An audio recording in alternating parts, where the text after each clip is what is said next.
Hey guys, today in this video, I'll guide you through how you can add Meta AI to WhatsApp. Watch till the end to grab everything properly. Alright, so let's begin with the video.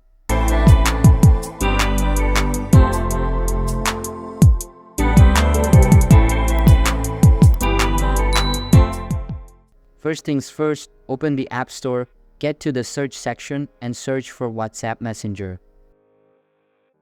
After that, check if the app is updated to the latest version available. If it isn't, then make sure to do so. After it is updated, open it up and the search bar at the top will represent Meta AI. You just need to tap on it and search for Meta AI. Then, tap on it and start using it. You can ask it questions if you want and get some appreciable answers. You can also use it to generate images for free. Meta AI is a powerful tool that can help you with a variety of tasks, from answering questions to creating images. So that's basically how you can add Meta AI to WhatsApp. So that's all for this video. Consider subscribing if you find it helpful, and I'll see you in the next one. Thanks.